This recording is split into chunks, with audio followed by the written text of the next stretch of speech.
Hoy tenemos invitado al doctor Cristian Sáyez Vidal, que es jefe de cirugía neonatal del Hospital Infantil de México Federico Gómez. También él es pediatra y cirujano pediatra por el Hospital Infantil.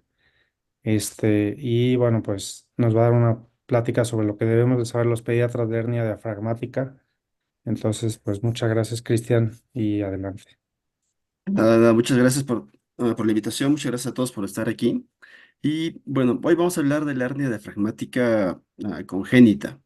Realmente es una patología no tan frecuente, pero ha tenido muchos cambios últimamente y es importante conocerlos. Se escucha bien, se ve bien todo, ¿verdad? Sí, sí se ve bien, ¿eh? Y se escucha bien. Perfecto, muy bien. De la hernia diafragmática se acordarán ustedes que existen dos tipos. Está la hernia mal llamada de Bujalek y la hernia de Morgagni. Y la hernia de Bujalek es un defecto en el diafragma, en la parte posterior y lateral, que habitualmente se asocia con mucha hipoplasia pulmonar, hipertensión pulmonar y son las hernias que más nos da dolores de cabeza. Y la hernia de Morgagni, que es una hernia anterior, que a diferencia de Bujalek es una hernia bastante benigna y muchos de estos diagnósticos son tardíos y a veces son hasta por error. Se toma una placa por alguna cosa y se encuentra que tiene un intestino arriba ese paciente, pero es un paciente fuera de eso asintomático y habitualmente preadolescente o adolescente. Hoy vamos a hablar principalmente de nuestra experiencia en el manejo de la hernia de Bujalek, la posterolateral. Les decía que mal llamada de Bujalek porque él fue el que se hizo famoso describiéndola, pero mucho antes que él, casi 100 años, hay gente que la escribió. Yo creo que uno de los más famosos o el que debería llevar el nombre de la hernia sería George Macaulay, que fue un ginecólogo, el cual identificó pacientes que tenían ese defecto, identificó que esos pacientes les iba mal y tenían una alta mortalidad. Cosa que Bujalek no vio. Bujalek solamente era un patólogo que vio el defecto y lo describió. Y se hizo famoso por eso. Llega a tanto que aún hay mexicanos que describieron hernias diafragmáticas congénitas, esta es una hernia diafragmática derecha, en el boletín de la Academia de Medicina, varios años antes que Bujalek. Pero bueno, realmente lo que sabemos actualmente es que la hernia de Bujalek o la hernia diafragmática posterolateral es una hernia rara. Habitualmente se puede ver de 2.3 a 2.8 por 10.000 recién nacidos vivos. Probablemente un pediatra con un volumen adecuado de pacientes se va a enfrentar a una o dos en toda su vida, pero es importante conocerlas porque del manejo inicial va a depender mucho de la sobrevida de tus pacientes. Típicamente es principalmente del lado izquierdo, casi del 85-90%. Puede haber del lado derecho, son un poco más raras y el pronóstico no es tan bueno, o pueden ser bilaterales en los peores casos, en el 3% de los casos. Si englobamos todas las hernias congénitas, el 70% son las Bujalek, las posterolaterales, y un 30% son las anteriores, que son bastante benignas. Y actualmente la sobrevida se encuentra arriba del 80% en centros especializados para el manejo. Más que un defecto mecánico de la hernia Bujalek, el problema de este tipo de malformación es que el intestino en el tórax va a causarnos tres cosas principales. Una hipoplasia pulmonar, nos va a causar una hipertensión pulmonar con disminución de los vasos intrapulmonares y va a causar defectos cardíacos, principalmente una hipoplasia del ventrículo izquierdo con una hiperplasia del lado derecho y todo esto repercutiendo directamente sobre la hipertensión pulmonar. Una forma de abordar, bueno, y a veces se asocian malformaciones asociadas, 30-40% puede tener una malformación genética o anatómica. El tratamiento de Lana Bojalek tiene tres grandes aristas. Uno es el tratamiento quirúrgico, otro es el tratamiento y diagnóstico prenatal y otro es el manejo neonatal. Las puse así en este orden, no porque el tratamiento quirúrgico sea lo más importante, realmente porque la base de la pirámide, lo que ha condicionado que a estos pacientes les vaya bien y la sobrevida que tenemos actualmente sea baja, la sobrevida sea alta, es que el manejo neonatal es básico para poder lograr que estos pacientes sobrevivan. El tratamiento quirúrgico es la forma como cerramos el defecto, pero realmente van a ver que no ha tenido grandes cambios en los últimos años. Una forma que me gusta analizar esto y comprender la importancia de la evolución de la hernia diafragmática congénita es pensar qué hubiera pasado si yo hubiera nacido con una patología de este tipo. Y considerando yo como uno de los más viejos y todos los demás jóvenes, yo creo que más o menos un 40 o 30% de la población que está escuchando la plática estaría viva. El 70-80% de la población probablemente hubiera muerto. Y eso pues no es hace mucho tiempo. Realmente la población con la que estamos platicando hoy es una población bastante joven. ¿Y por qué fue este aumento de la sobrevida? Podemos seguramente ver series viejas o si platicamos con alguno de nuestros maestros, nos podría decir, "Pues yo cuando vi los pacientes con hernia de Buschelek, un gran porcentaje de estos pacientes vivían. Y no está mintiendo. Realmente en las series, las primeras series, en los reportes de casos, la sobrevida era frecuente. Pero esto se debe principalmente a que existe un sesgo de referencia o lo que también se llama una mortalidad oculta. Cuando se empezó a analizar bien qué le pasaba a estos pacientes, se vio que un porcentaje muy alto se morían aún ya antes de llegar a un hospital para atenderse. En este estudio que se hizo en Canadá, compararon la sobrevida de la población que viene en barritas amarillas, o sea, la sobrevida en base a las actas de defunción, porque se murieron, y la sobrevida institucional. Y pueden ver que los bebés que se manejaban en un hospital de buen nivel tenían una sobrevida bastante buena, pero si analizábamos todos los pacientes que habían sido con hernia diafragmática, la sobrevida no era tan buena. Y esto se debía a que muchos pacientes, de estos pacientes seguramente ni llegaban a recibir atención médica. Entonces, esto produjo que muchos de los pacientes, al ver los números reales, entendieron que teníamos una sobrevida muy baja. El aumento de la sobrevida se debió a varios factores. Uno, a que empezamos a utilizar de mejor forma todos los métodos diagnósticos y de tratamiento con los que contábamos, que empezamos a contar con cosas nuevas como la resonancia magnética, el ultrasonido para el diagnóstico de estas patologías in útero y poder clasificarlos en quiénes son de alto riesgo y quiénes son de bajo riesgo. El desarrollo de nuevas formas de cerrar los pacientes, nuevos materiales como las mallas que utilizamos en las áreas diafragmáticas gigantes y cosas muy avanzadas como el uso de ECMO para hacer la cirugía de los pacientes, secuestración extracorpórea en algunos casos, que no es la gran panacea, pero sí es algo que actualmente se utiliza. Y el manejo neonatal. Pero para ser honesto, realmente lo que más ha incidido en la sobrevida de tus niños es el manejo neonatal antes, durante y posterior a la cirugía. Desde el punto de vista del cirujano, que es el que realmente yo puedo transmitirles de mejor forma, hay varias cosas que podemos decirles que han impactado en la evolución de estos pacientes. Uno es cuándo se debe realizar la cirugía de un paciente con hernia diafragmática. Y para esto hay que remontarnos un poquito en la historia. Volver a las primeras series en las cuales se reportaba la sobrevida de estos niños de una forma constante. Y uno de los artículos más famosos de esa época fue este que se publicó en 1940 por William Ladd y Robert Gross, los cuales son los padres de la cirugía pediátrica. Y ellos decían, de los pacientes que hemos operado, más o menos 9 nos esperamos a que el paciente estuviera más grande, más estable, y de estos 5 se murieron. 3 se perdieron, que seguramente también se murieron, y uno no tenía hernia diafragmática, tenía una hernia paraesofágica, que es una hernia hiatal. Y obviamente ese niño es otra patología. Y él concluyó, en base a esto, parece que esperarnos a que estos pacientes se pongan más fuertes y que estén un poco más grandes puede haber condicionado que se murieran y disminuyó nuestra sobrevida. Y esto fue interpretado por todo el mundo como estos pacientes deben operarse apenas nazca y era una urgencia quirúrgica. Así el paciente lo estabilizaban y entraba a quirófano inmediatamente. Esta idea perduró por casi 40, 50 años, medio siglo. Y fue realmente hasta los ochentas en los que pues, fue una muy buena década con muy buena música tocada por la mano de Dios, que se dieron cuenta que los pacientes pues no estaban evolucionando bien. Después de tener 40 años ahí intentando que estos pacientes sobrevivan, vieron que no era el camino operarlos de forma urgente.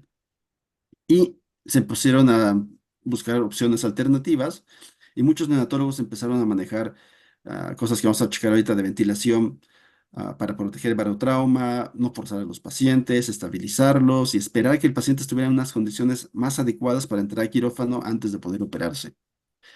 Esto obviamente no solamente se vio en algunos países, fue algo documentado por todo el mundo y hay gráficas muy bonitas como esta de aquí publicada por la Universidad de Stanford en la que si analizan los pacientes que se operaron del 95 al 96, vean, estos son todavía ya como 10 años después de que empezaron a salir las primeras ideas de esperarnos.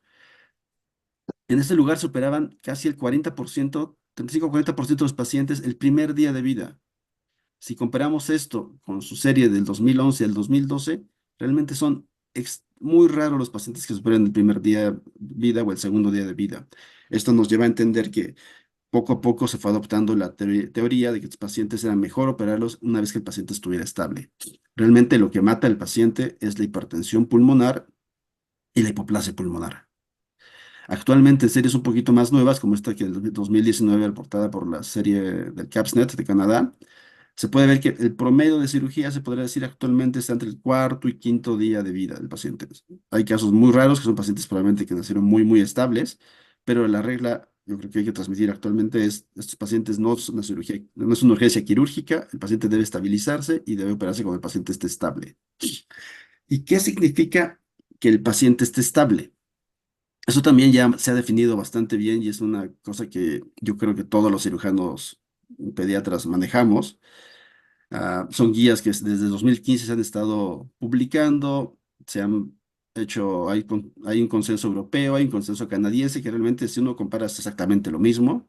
Y lo más nuevo es el consenso canadiense, pero revisado con la nueva evidencia para el 2023. ¿Y qué dicen estos consensos? Un paciente con hernia diafragmática va a entrar a quirófano cuando tenga estabilidad hemodinámica y ventilatoria. Y la estabilidad ventilatoria la vamos a definir como un paciente que tiene una saturación preductal entre 85 y 95%, con una FiO2 menor al 0,5 al 50%. Es un paciente que tiene pulmón para responder. Se utiliza la saturación preductal porque la postductal puede estar influenciada por el cortocircuito por el conducto arterioso. Y un paciente que esté estable hemodinámicamente, que tenga un buen gasto urinario, lo cual habla que tiene una buena perfusión, que tenga un lactato abajo de 3, lo cual habla de algo similar, que tenga una buena presión arterial, puede estar utilizando medicamentos para conservarla, pero que tenga la presión estable y que tenga una presión pulmonar estable y no suprasistémica. Si se fijan, ustedes no ponen valores de ultrasonido ni ponen números en esto porque esta es una valoración que se hace a veces por ultrasonido y eso va a ser mucho operador dependiente. Yo creo que todas las de arriba son un reflejo mucho más claro de cómo está el paciente antes de entrar al quirófano. Los europeos en sus guías decían que los pacientes que no cumplían esto no debían entrar al quirófano y que no debían operarse.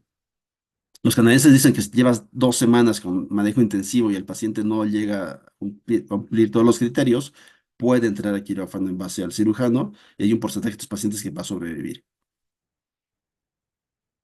Después, esto fue las guías del 2018. Actualmente las guías del 2023 son exactamente lo mismo. No ha cambiado un solo criterio y eso habla de la fuerza de estas recomendaciones. Y que todo mundo, si se fijan ustedes el consenso, todo mundo está de acuerdo en que esto debe seguirse. Otro punto importante, otro aporte de los últimos años que todo el mundo debe conocer es que las hernias diafragmáticas ya se han podido estandarizar. Lástima, digo, para hacer esto tardamos casi medio siglo, desde los 1940 hasta los más o menos 2010, 2015, fue que esto se empezó a organizar de cierta forma y comprendimos que hay varios tipos de defecto. Antes se reportaban los tipos de efecto en base a que estaba chiquito, estaba grande, un porcentaje de hipoplasia pulmonar, pero realmente lo que ha demostrado que tiene utilidad es conocer que puede haber 4 tipos de defecto. El defecto tipo A, que es el más chiquitito, en el cual es un hueco en el músculo rodeado completamente de tejido muscular. El defecto tipo B, en el cual menos del 50% del defecto no tiene músculo. Tipo C, en el cual más del 50% no tiene músculo, y el tipo D, en el cual casi no existe músculo, una ceja pequeña de músculo. Y si analizamos este tipo de defectos en base a la sobrevida, pueden ver ustedes claramente que hay una correlación directa entre el tamaño del defecto, siendo el A el más pequeñito con una sobrevida del 99%, al D con una sobrevida casi del 39%. Y esto ha ido un poco más allá. Se ha intentado analizar cómo le va a estos pacientes y se puede ver que midiendo la hipoplasia pulmonar en base a ultrasonido o resonancia magnética, se ha visto que los pacientes que tienen defectos pequeñitos tienen pues, poca hipoplasia pulmonar, secundariamente probablemente poca hipertensión pulmonar, y los defectos grandes tienen mucha hipoplasia pulmonar y mucha hipertensión pulmonar. Esto se traduce también en parte clínica, en la necesidad de circulación extracorpórea para el manejo, siendo los tipo D hasta un 60%, los tipo A un 1%, los días de ventilador que pueden ir de 7 en los pacientes con defectos chiquititos hasta 30 en los pacientes con defectos grandes, la estancia hospitalaria de 22 días hasta 89 días, y lo más importante, la sobrevida. La sobrevida en un defecto de tipo A o tipo B, que por suerte son los más frecuentes, debe estar arriba del 95%. La sobrevida en los defectos de tipo C y tipo D caen mucho, y el tipo D puede llegar hasta un 50% de mortalidad. Realmente la cirugía como tal, la cirugía clásica que se hace de forma abierta, no ha cambiado. Estos son dibujos del artículo que les presenté de 1940, hace mucho tiempo, de los padres de la cirugía, en la cual la cirugía consistía en entrar al abdomen, reavivar bordes del defecto, cerrarlo con puntos en U, con puntos no absorbibles. Obviamente, es otro dibujo antiguo de ese tipo de cirugías en el cual regresabas todo el contenido del abdomen, del tórax al abdomen, encontrabas el defecto, si era un defecto chiquitito lo cerrabas con puntos en U, si era un defecto grande le ponías un parche y se cerraba. Actualmente la cirugía abierta sigue siendo, pues, yo creo, lo mismo. Hemos tenido algunos adelantos tecnológicos. En el hospital infantil usamos un tipo especial de puntos, unos puntos en forma de U, pero que tienen unos cojinetes a los lados. Y esto fue porque en nuestras series vimos que las recidivas de las hernias diafragmáticas se debían principalmente a que se rompía el músculo, porque tenía mucha presión. Y pues, recordando las fórmulas de la preparatoria, la presión va a depender de la fuerza que se ejerce, que eso no podemos modificarlo porque es la respiración del niño, y el área sobre donde se ejerce esa fuerza. Entonces, si tenemos un área más grande de contacto, no solamente las áreas de contacto del punto, esto va a disminuir la recidiva. Actualmente estamos revisando nuestros datos para publicar esto. Ya tenemos como unos 30, 40 pacientes. Y sí, claramente se ha visto que utilizar este tipo de puntos disminuye mucho la recidiva en los pacientes con hernia flegmática. El uso también de mallas es importante. Hay grupos en los cuales uno puede ver los datos de que casi el 90% de sus pacientes se cierran de forma primaria. Y se ha visto que si cierras un paciente con defecto grande de forma primaria, si pones mucha atención en ese cierre, la probabilidad de que pueda recidivar es muy alta. Y más o menos se considera que un 25% de los pacientes que nacen pueden tener necesidad de una malla. Obviamente serían los pacientes que tienen defectos tipo C y tipo D. Y esto es muy importante. Hay muchas mallas, se han analizado muchos tipos de, si absorbible, no absorbible, de poros pequeños, de poros grandes. Actualmente la más aceptada es la Gore-Tex, es la que usamos en el hospital infantil, pero también hay mallas nuevas que estamos probando, que son mallas híbridas, que tienen un lado no absorbible y un lado absorbible. Y esas son, yo creo que, la mejor opción. ¿Qué hacemos cuando tenemos un paciente con un defecto grande? Pues exactamente lo mismo que hacían antes. Ponemos una malla, esta es una malla Gore-Tex, para que tape el defecto, solamente que nosotros hacemos que nuestros puntos que fija el Gore-Tex sean igual puntos anclados con una porción inferior, con un parche, con un cojinete para que el músculo no se vaya a romper. Las recidivas, obviamente, de estos pacientes con grandes defectos se debe a que el músculo se rompe, no la malla, las mallas son muy resistentes. Esta es una imagen clínica de unos pacientes que operamos con una malla, es una malla Gore-Tex, se ve cómo están los puntos internos con los que cerramos y una línea de puntos externos para reforzar la zona. Hay muchos grupos que no les gusta dejar mallas o no tienen mallas y para ellos existen opciones también importantes que están analizando.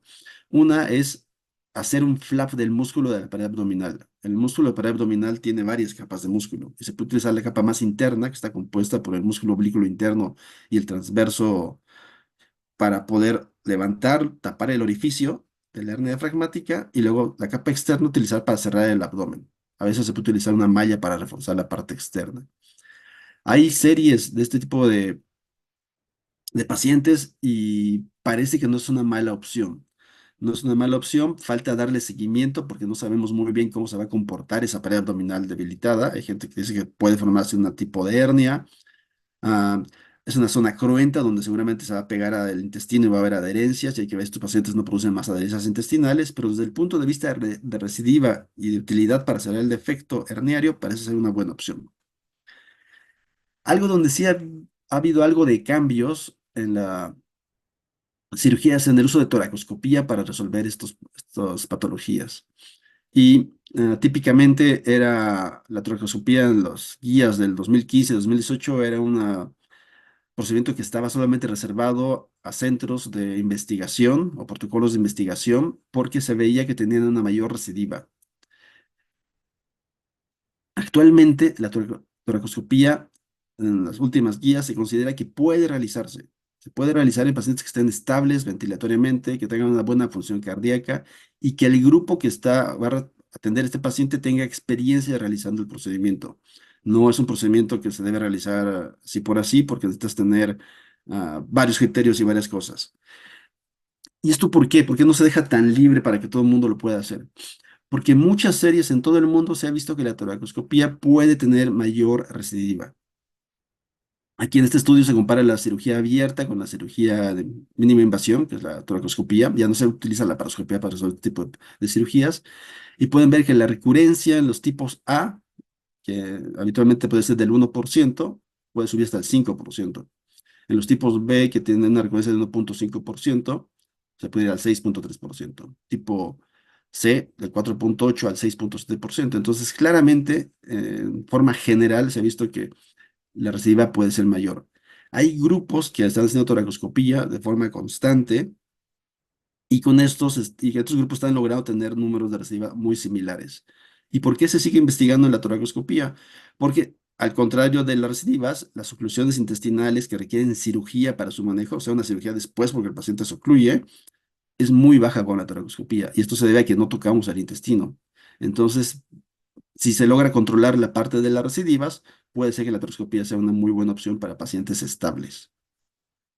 En el hospital infantil llevamos ya muchos años haciendo toracoscopía en pacientes estables. También hemos modificado nuestra técnica y este es un ejemplo de del último paciente que operamos en el hospital infantil. Se hace el procedimiento de forma, se puede decir, híbrida. Solamente una parte inicial del procedimiento se hace con CO2 intratorácico, toda la parte larga de la cirugía se hace sin CO2, lo cual no expone al bebé o evita exponer al bebé a cambios de CO2 en sangre y obviamente menor acidez en la sangre, lo cual produce que haya menos hipertensión pulmonar. Aquí metimos una cámara de 5 milímetros y vemos en el tórax, aquí se ven las costillitas, todo el intestino delgado que está metido.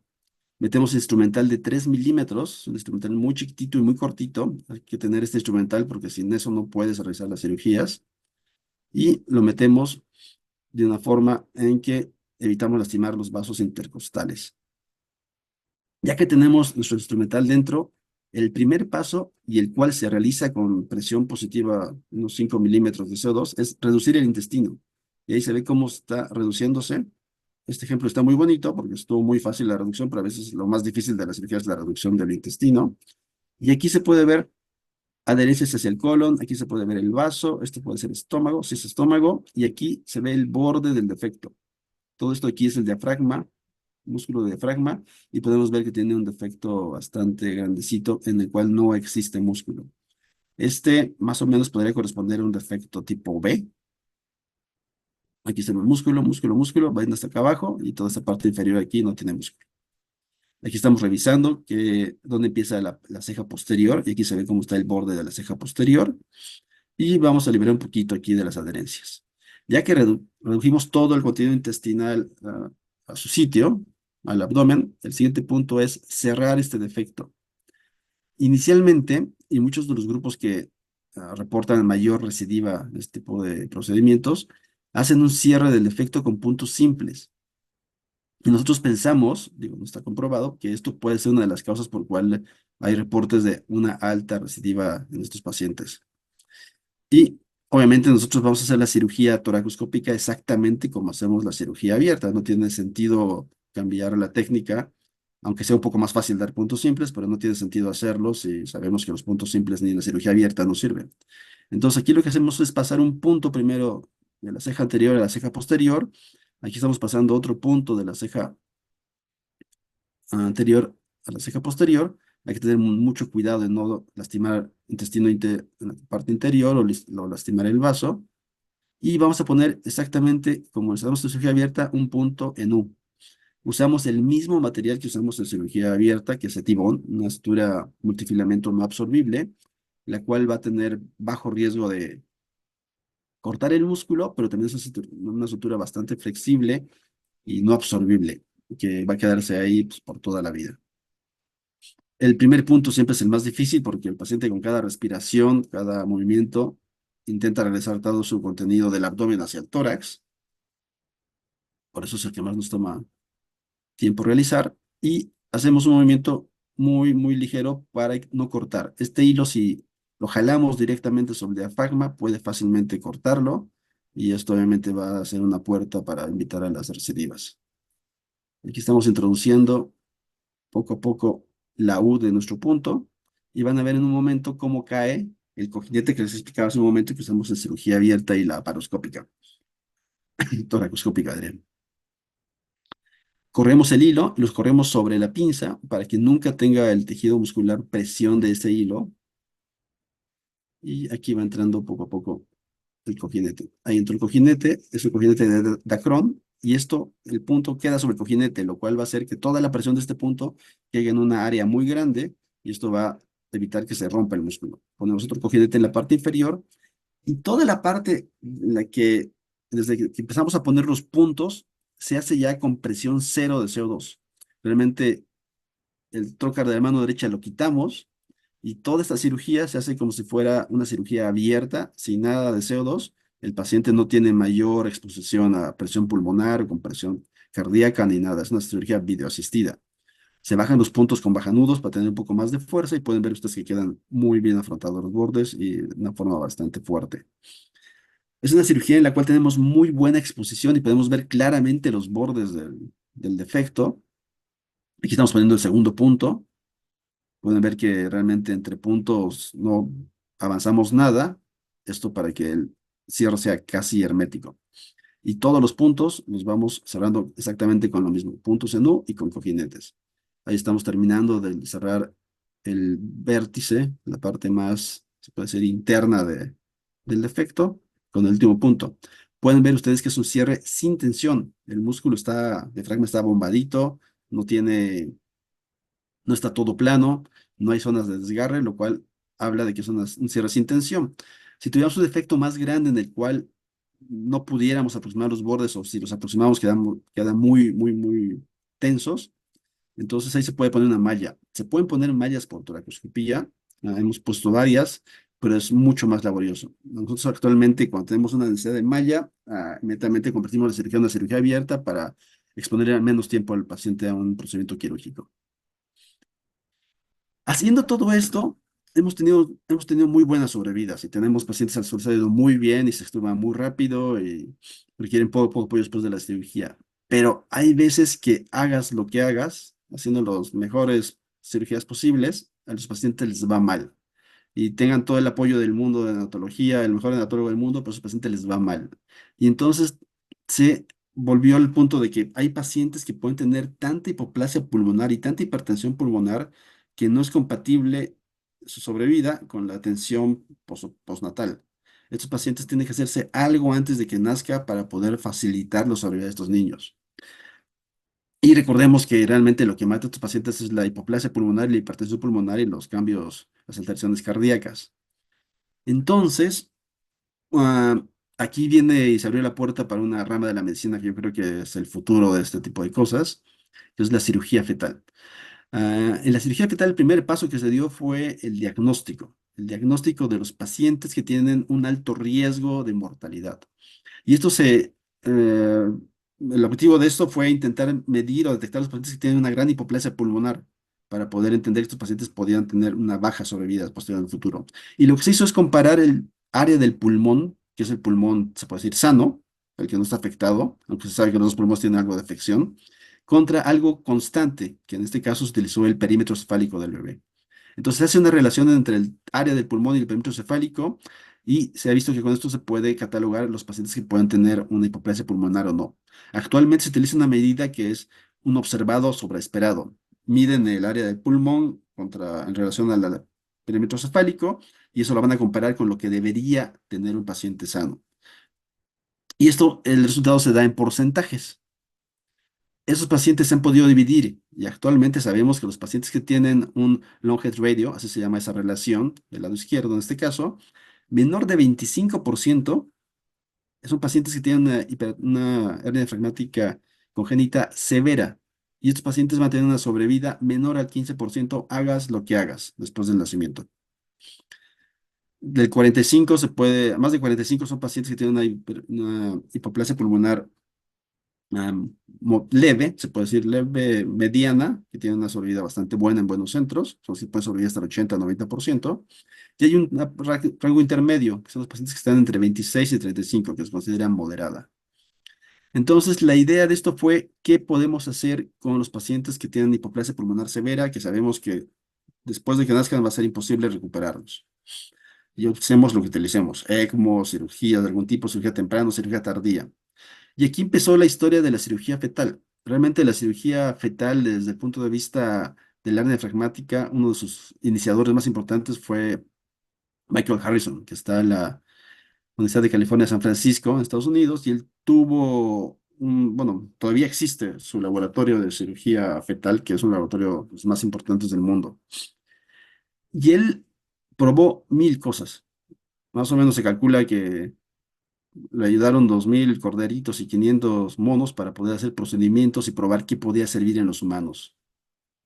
Y lo que él pensaba inicialmente era, pues obviamente si este paciente tiene el intestino en el tórax, va a nacer y va a tener mucha hipoplasia pulmonar, pues hay que bajar el intestino antes de que nazca.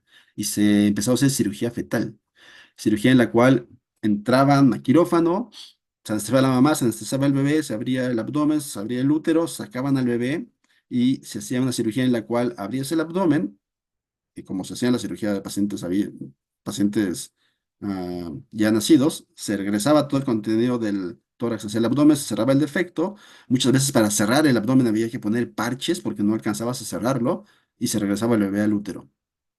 Esto se probó en animales, se probó en corderos, en monitos y como había ciertos resultados buenos, se empezó a utilizar para área diafragmática y también para otras patologías. En este caso se ve una fotografía clínica en la cual se está haciendo la cirugía por un bebé que tiene un teratoma sacrooccipicio gigante, que este teratoma condiciona mucha pérdida de sangre hidroxfetal y si no lo quitas o no lo ligas, obviamente el paciente no va a llegar a nacer.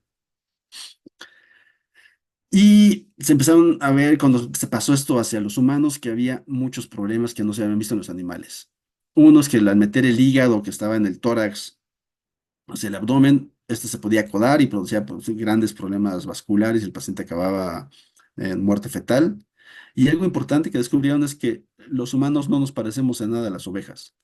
Esta cirugía de sacar el corderito del útero, reparar el diafragma, hacer una cirugía y regresar al corderito al abdomen y cerrarlo, funciona muy bien en ovejas. Por alguna razón tienen una muy fuerte resistencia a los partos pretérmino y a las complicaciones de ese tipo de procedimientos. Los humanos no.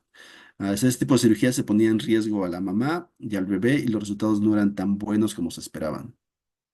Y entonces la idea empezó a cambiar y empezamos a buscar otras opciones. Y el punto era que no hay que ser tan agresivos con el paciente.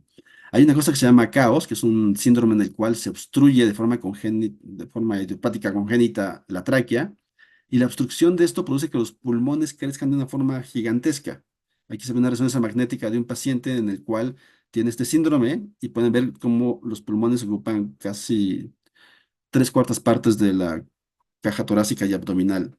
Entonces ellos pensaron, pues, tal vez una buena opción sea tapar la tráquea y de esta forma hacer que los pulmones crezcan para combatir la hipoplasia pulmonar de estos niños. Y esto tal vez puede representar un adelanto y puede ser una técnica para poder estabilizar a sus pacientes. Y se intentó primero sacar la cabeza del paciente, ligar la tráquea, le ponían clips, se intentó usar tipo de anillos para cerrar esa zona. Obviamente, todo esto fueron procedimientos todavía bastante agresivos, requería hacer una herida en el paciente. Es una imagen clínica en la cual se está operando, aquí está la cabecita, los brazos, se está operando el cuello del paciente para poder ligar la tráquea. Aquí están poniendo un clip. Y eran procedimientos, pues todavía agresivos, todavía requerían hacer una cirugía fetal como tal, cuando abriendo el útero. Y había grandes problemas, ya que cerrabas la tráquea, después no la podías abrir, cómo ibas a manejar al paciente cuando nacía, todo el líquido que se quedaba dentro del tórax era un líquido que tenía muchos detritus, no se formaban bien los neumocitos tipo 2 y pues volvíamos al punto de que no somos ovejas y que si abrías el útero había muchas complicaciones que pueden presentar a tus niños. Y toda la vanguardia pasó de Estados Unidos a Europa y se empezó a desarrollar una técnica que se llama feto. Fetoscopic Endoluminal Tracheal Occlusion, la cual consiste en a través de instrumentos muy pequeñitos, a través de una punción que se realiza en el abdomen de la mamá, que muchos de estos procedimientos se puede hacer casi casi en un ambiente fuera de quirófano, pero metes un tubo y puedes meterte hacia la tráquea. Estando dentro de la tráquea, se les ocurrió poner un globo para obstruir la tráquea y de esta forma, y luego posterior a esto, salirse. Es un procedimiento que no requiere que hagas una gran herida en la mamá, una gran herida en el útero, y al bebé no lo tocas más que para hacer el estudio endoscópico. Este es un video prestado en el cual se ven los labios del bebé, cómo está la lengua del bebé, se van metiendo por la parte posterior, y ya que están en la tráquea, aquí se ve la parte cartilaginosa, la parte membranosa, meten este instrumento bajo visión directa y dejan un globo obstruyendo la tráquea.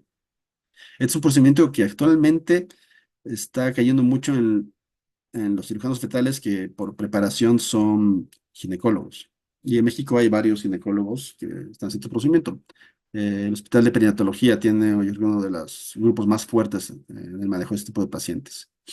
Posteriormente que se excluye la tráquea, este globito se puede también quitar y evitar problemas posteriores a todo lo que les platicaba del detritus y de la hipoplasia de los neumocitos. Se puede quitar muchas veces puncionándolo solamente por ultrasonido y al momento de puncionarse, como hay mucha presión en el tórax, el globito tiende a salirse hacia el exterior. Puede quitarse igual nuevamente por una fetoscopía o si el bebé nace, podría aquí llegar a quitarse al momento del nacimiento en un simil exit like para quitar el globito, lo cual no es lo más adecuado. Lo más adecuado sería quitarlo unas semanas antes de que nazca el paciente. Al ver que funcionaba y tenía cierta probabilidad de ser algo tratamiento útil, se hizo un gran estudio, el Total Trial, del cual actualmente tenemos resultados ya definitivos. Y en este estudio, lo que se hizo fue que los pacientes que tenían hipoplasia pulmonar severa y una otra rama de moderada tenían un tratamiento de feto. Se ponía el globo más o menos en los pacientes que tenían una hipoplasia pulmonar menor a 25%. Este es el resultado de este estudio. Yo creo que es uno de los estudios más importantes y mejor hechos de la actualidad. Es un estudio en el cual se aleatorizó a los pacientes, los que tenían hipoplasia pulmonar severa, en el grupo que iba a recibir el tratamiento de feto y un grupo del que no iba a recibir el tratamiento de feto. Ambos grupos manejados en centros muy similares que iban a recibir el mismo tipo de tratamiento, por lo cual no iba a haber una diferencia, un sesgo por el tipo de hospital donde se atendía. Y lo que se hizo fue que en los pacientes con hipoplasia pulmonar severa, por ahí de la semana 27 a 29, se le ponía una oclusión traqueal y se les daba tiempo de correr, se quitaba el globo antes de que nacieran los pacientes y analizaron resultados. Y para esto randomizaron, aleatorizaron 95 pacientes. Y vieron que los pacientes que no tenían tratamiento fetal tenían un 15% sobrevida, como sabíamos, que es lo que sucedía antes. Y los pacientes que recibieron la oclusión traqueal con la técnica de feto, la sobrevida mejoró al 40%. Y esta sobrevida se vio estable hasta los 6 meses. O sea, no eran pacientes que sobrevivían un poquito más, eran pacientes que sobrevivían su entrenamiento primario y después, cuando se iba de alta, seguían vivos, sin complicaciones. Obviamente esto no es gratis. 100% un procedimiento de estos sigue causando problemas en el embarazo, principalmente ruptura de membranas pretérmino, que se ven en 47% de los pacientes que tuvieron este procedimiento contra el 11% de control, y un parto pretérmino. 75% de los pacientes nacieron pretérmino, comparado con el 29%. Pero algo importante de entender es que a pesar de que estos pacientes son pretérmino en un mayor porcentaje, su sobrevida mejoró respecto al grupo control. Actualmente en las guías más aceptadas, en las canadienses, el diagnóstico prenatal, el uso de globos de oclusión traqueal con técnica de feto en pacientes de hipoplasia severa está muy aceptado y es como que ya una de las guías de manejo, se puede decir, siempre cuando se trate en centros en programas de cirugía fetal. Es un programa, es toda una envergadura que necesitas de manejo, en el cual no es solamente poner globo. Se requiere mucho control, mucho diagnóstico, mucho seguimiento y un equipo que vaya a recibir a estos pacientes al momento del nacimiento. Todo el mundo está de acuerdo en base a los estudios actuales que la terapia feto es una terapia que puede ayudar a los pacientes que tienen hipoplasia severa. Y se está estudiando en los pacientes que tienen una hipoplasia moderada. Se piensa que los pacientes que tienen hipoplasia moderada podrían beneficiar y mejorar su sobrevida si tienen un tratamiento feto. El estudio que se hizo del Total Trial incluyó una rama de pacientes con hipoplasia moderada, pero el globo se lo ponía de una forma más tardía, por lo cual no estaba el beneficio completo dado, por lo cual no fue significativa la sobrevida. Pero hay grupos sostienen que si ese globo se pone un momento temprano, la sobrevida seguramente va a aumentar. Eso actualmente todavía está en estudio. Y que les decía que estos pacientes que reciben tratamiento fetal no son pacientes que se van a curar como por arte de magia. Son pacientes que van a nacer muy, muy graves y que requieren un equipo multidisciplinario con gran experiencia en el manejo de esta patología para tener una buena sobrevida. Este es el nacimiento de un paciente que tuvo oclusión traqueal en el Hospital Infantil de México y pueden ver la cantidad de gente que hay. Hay neonatólogos, anestesiólogos, cirujanos, cirujanos de tórax, endoscopistas, para lo que se pueda ofrecer. Y son pacientes que van a requerir un gran apoyo prenatal, prequirúrgico y posquirúrgico. No es mi rama de especialidad, obviamente, esto, pero hay puntos muy importantes que sí están claros y tienen mucha evidencia y que me gustaría transmitirles. Uno de los puntos más importantes es, estos pacientes, al momento de nacer, lo ideal es que nazcan con un diagnóstico prenatal, porque eso va a permitir, si tienen una hipoplasia severa o moderada, valorar a ver si requiere tratamiento de oclusión traqueal. Si es un paciente que no entra en este grupo y tiene una hipoplasia no tan severa, es un paciente que se va a beneficiar mucho de nacer en un ambiente controlado, en un hospital donde esté el neonatólogo adecuado y el equipo adecuado para poder dar todo el apoyo que pueda requerir ventilatorio.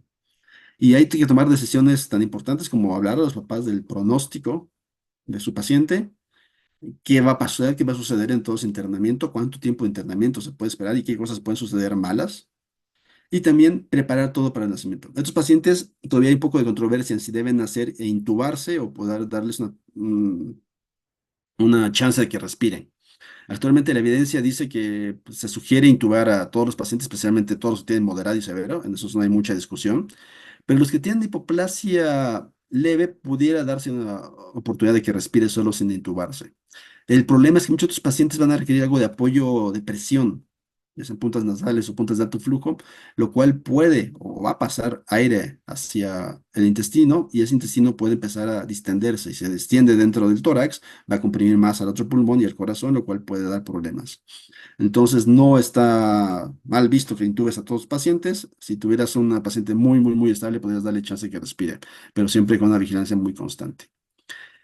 Sí, todas las guías están encaminadas a prevenir el barotrauma. Si tienes un paciente con hernia diafragmática que tenga un neumotórax por barotrauma, ese paciente va a tener una muy mala sobrevida. Es muy difícil manejar este tipo de pacientes con una fuga aérea importante, por lo cual siempre está limitada la presión pico durante la reanimación a 25 centímetros de agua y durante el manejo ventilatorio. Todos los pacientes en los cuales requieras una mayor presión ventilatoria deben cambiarse de modalidad y brincarse a una ventilación de alta frecuencia. Y en algunos centros, pues, si no se estabiliza con esto, puede valorarse pasar a ECMO. Es muy importante y todavía está en mucha controversia la parte de la circulación extracorpórea del ECMO. Ah, hay hospitales en Estados Unidos que utilizan mucho en sus pacientes y hay hospitales que utilizan muy poco, especialmente hospitales europeos y en Canadá. Se ha visto que de forma global, van a haber estudios de todo, gente que apoya y gente que está en contra, pareciera en los pacientes más estables no dar ningún beneficio, o estables leves o moderados. En los pacientes severos queda un poco de duda de qué paciente debe beneficiar, si no.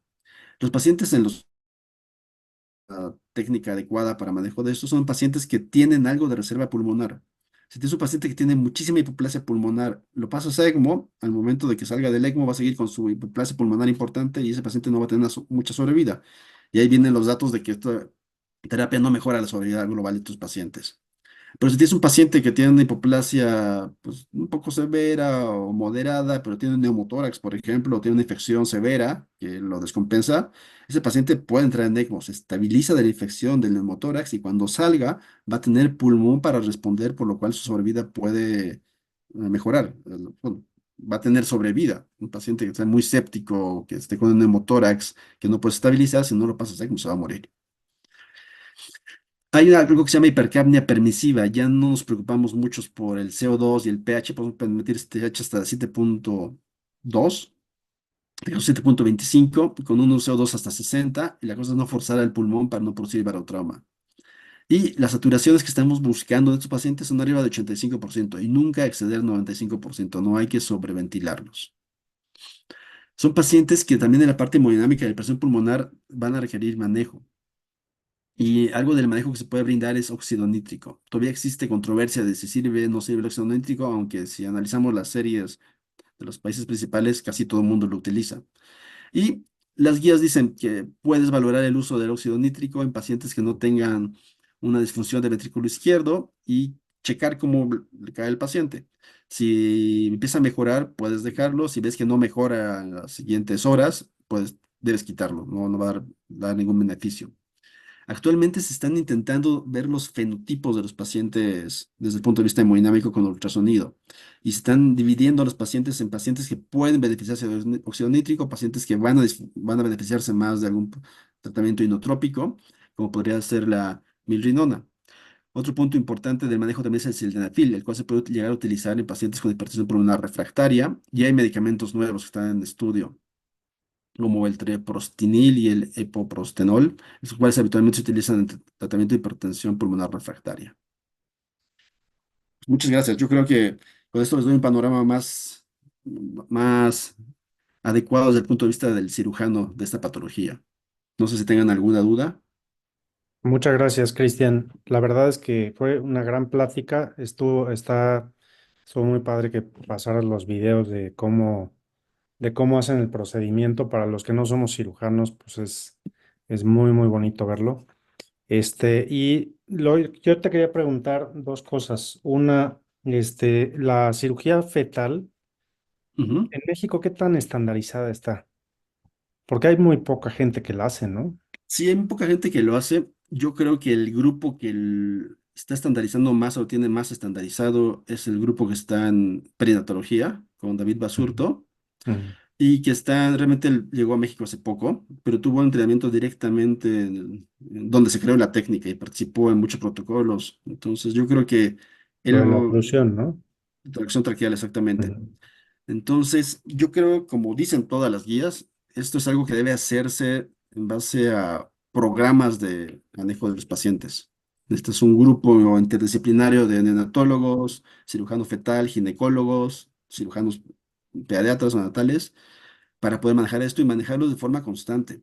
Está ya demostrado que los hospitales que manejan un volumen mayor de 6, de 10, depende del artículo, de áreas diafragmáticas al año, son grupos que tienen mucha mejor sobrevida que los pacientes que manejan áreas diafragmáticas de forma esporádica, uno al año, dos al año, porque obviamente esto hace que tu equipo esté constantemente activo en entrenamiento y que vayan teniendo una mejora de la calidad de atención de sus pacientes.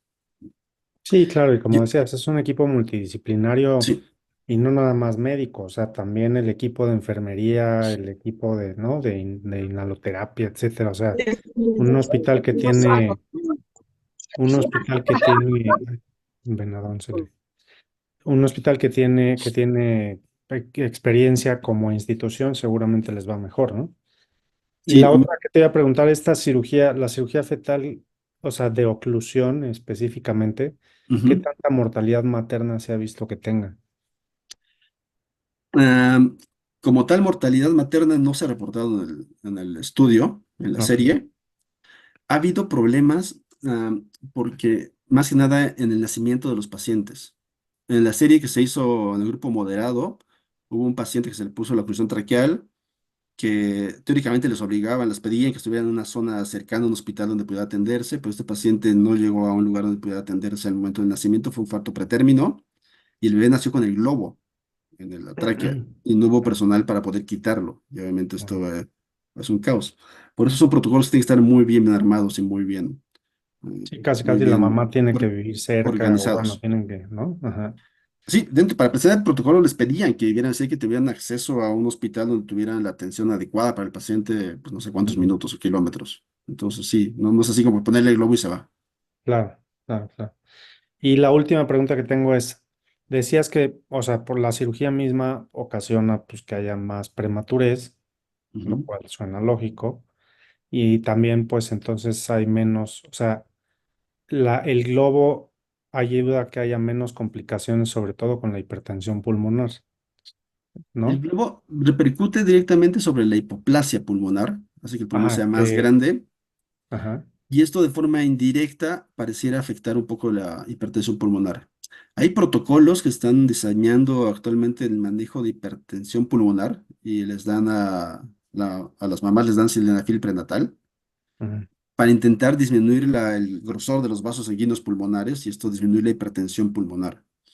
Sí, Probablemente digo, hacia allá va justo mi pregunta, porque, o sea, la hipertensión pulmonar en un niño de término suele ser muy, o sea, por la razón que sea, ya sea por esta o por cualquier otra razón, una hipertensión severa suele ser muy difícil de manejar entre más maduro sea el niño, porque ya hay remodelación de los vasos, ¿no?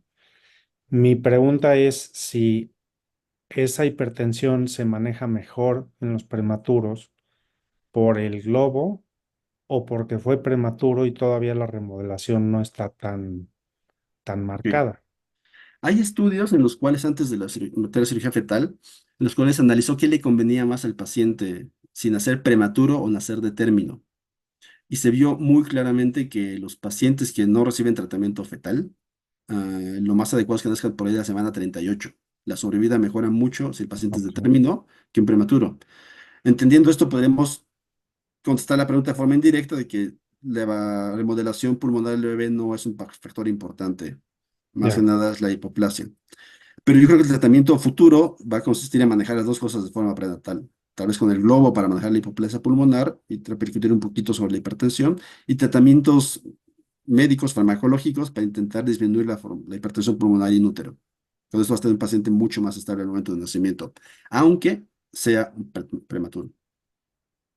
claro, claro. Ok, perfecto. Pues no sé si alguien de la audiencia quieran preguntar algo. Creo que no hay preguntas.